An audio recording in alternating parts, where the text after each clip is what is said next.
नमस्कार दोस्तों, मैं हूं आपका दोस्त और मैं हूं भारतीय एलिमेंट्री इंजीनियर। दोस्तों मैं यहां पे आपको कुछ मिशन आरआरबी टेक्नीशियन के बारे में बात करना चाहूँगा, जिसका फॉर्म फिलअप अभी हो चुका है। टेक्नीशियन ग्रेड हो, ग्रेड 2 हो, ग्रेड 3 हो, उसके 60 दिन अभी तक एग्जाम में बचे हैं। उसके बारे में कैसे स्ट्रेटेजी आपको बनानी चाहिए उसके बारे में बताता हूँ आपको। दोस्तों सबसे पहले हम बात करेंगे टेक्नीशियन ग्रेड 1 की और टेक्नीशियन ग्रेड 3 की। दोस्तों इन दोनों का फॉर्म फिलअप हो चुका है और जिसमें आयु सीमा 1836 और 1833 साल यहाँ पे आप देख सकते हैं थी। एग्जाम पैटर्न की बात करें हम यहाँ पे, तो एग्जाम पैटर्न में आप देख सकते हैं यहाँ पे कि सबसे पहले जब टेक्नीशियन ग्रेड 1 का जब जो भी बच्चे एग्जाम देंगे उसमें क्या है आपका जनरल अवेयरनेस। उसमें 10 क्वेश्चन आपको जनरल अवेयरनेस कितना टोटल 10 क्वेश्चन पूछा जाएगा। रीजनिंग से 15 क्वेश्चन रहेंगे, कंप्यूटर से 20। ये देखिए आप सोच रहे हैं कि नया सिलेबस है, कंप्यूटर नहीं, नया नहीं। टेक्नीशियन ग्रेड 1 में कंप्यूटर से 20 क्वेश्चन हमेशा रहता ही है। मैथ से आपको 20 क्वेश्चन रहेंगे और बेसिक साइंस से आपको 35 क्वेश्चन रहेंगे। दोस्तों मैं एक बात बताना चाहूँगा, यहाँ पे जनरल अवेयरनेस जो है, अगर जिस बंधु का अगर जनरल अवेयरनेस तैयार नहीं है तो अभी उसकी ज़रूरत नहीं है तैयारी करने की, जो कि 15 में 15 हमेशा लाया जा सकता है। कंप्यूटर है, कंप्यूटर में अगर जो बंधु जो भाई मेरे मित्र अगर किसी ने DCA या टाइपिंग का कोर्स किया है तो कंप्यूटर के बारे में थोड़ी उनकी नॉलेज होती है। जैसे उसमें एप्लीकेशन के बारे में, कौन सा विंडोज़ है, क्या है, पेस्ट कैसे करते हैं, कॉपी कैसे करते हैं, ये सब चीज़ें उसमें पूछी जाती है। तो ये कंप्यूटर के बाद तो उनके लिए थोड़ा आसान होगा, वो 20 में 15-16 नंबर आराम से ला सकते हैं। अगर जिन बंधु ने बिल्कुल कंप्यूटर नहीं ज्ञात है तो उनको थोड़ा सा अच्छे से पढ़ाई करना चाहिए। मैथ की बात करें तो मैथ भी ऐसा चीज़ है कि 20 में 18 नंबर आराम से लाई जा सकती है। बेसिक साइंस में थोड़ा ध्यान देना होगा कि इसमें आपको 35 क्वेश्चन पूछी जाती है। आगे मैं बताऊंगा कि इसमें कौन कौन सा सिलेबस है, क्या क्या नहीं है। उसके बाद हम बात करें टेक्नीशियन ग्रेड 3 की, तो टेक्नीशियन ग्रेड 3 यहाँ देख लीजिए, यहाँ पे सिलेबस है उसका। इसमें आपको सेम जनरल अवेयरनेस आपको टोटल 10 क्वेश्चन, रीजनिंग से 25 क्वेश्चन, और कंप्यूटर इसमें नहीं रहता। कंप्यूटर इसमें आपको देखने को नहीं मिलेगा। मैथ से आपको 20 क्वेश्चन रहेंगे, मैथ से आपको 20 क्वेश्चन रहेंगे, और बेसिक साइंस से आपको 40 क्वेश्चन रहेंगे।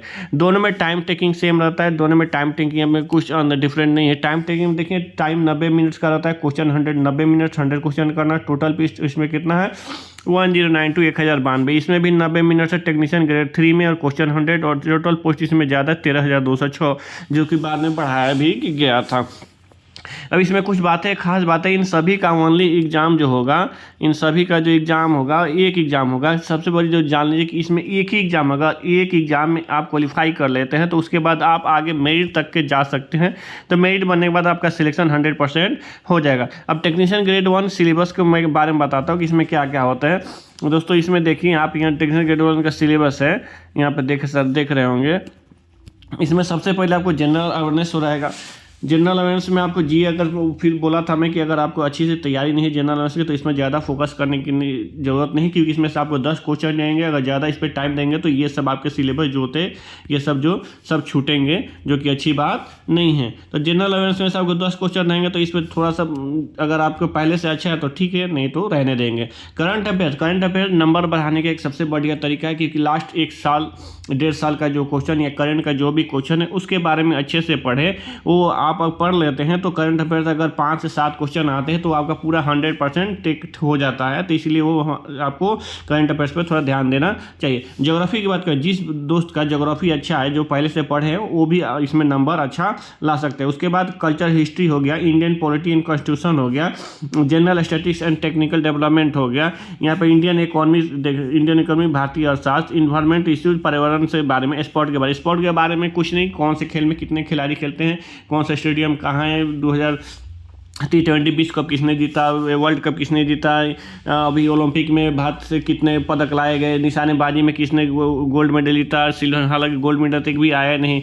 ये सब चीज़ें आपको पूछी जाएगी, जो कि बिल्कुल आसान है। थोड़ा सा अगर आप पर डे एक्टिव होंगे, नेक्स्ट एग्जाम वगैरह से आप पढ़ते होंगे, चाहे कोई भी बुक पढ़ते होंगे, तो आप वहाँ से आराम से कर सकते हैं। तो उसके बाद हम बात करेंगे टेक्नीशियन ग्रेड 1 सिलेबस में बेसिक साइंस और इंजीनियरिंग। जो बेसिक साइंस और इंजीनियरिंग कैसे पढ़ना है उसके बारे में बताऊँगा। जिसमें फिजिक्स में फिजिक्स फंडामेंटल जब आप पढ़ेंगे तो उसमें आपको density, work, power, energy, speed, velocity, जो कि आप 9वीं 10वीं 11वीं के बुक जो होता है जो आप पढ़ेंगे तो आपको सब ये सब चीज़ें मालूम मालूम होंगी। स्पीड में क्या क्या पढ़ना है, एनर्जी क्या होता है, पावर क्या था, वर्क क्या था, डेंसिटी घनत्व हो गया, ये सब कार्य बल, यही सब चीज़ें नॉर्मल चीज़ है। इसमें ज़्यादा कुछ फोकस करने की जरूरत नहीं है। सिर्फ आपको 9वीं 10वीं 11वीं की बुक जो होती है, टेक्स्ट बुक हो, NCERT की बुक हो, उसको आपको रिपीट करना है और उसमें से आपको वन लाइनर हर कर हाईलाइट करके आपको अच्छे से एक एक क्वेश्चन उसमें से निकाल लेना है। उसके बाद दोस्तों बात करेंगे एलिमेंट्री एंड मैग्नेटिज्म में।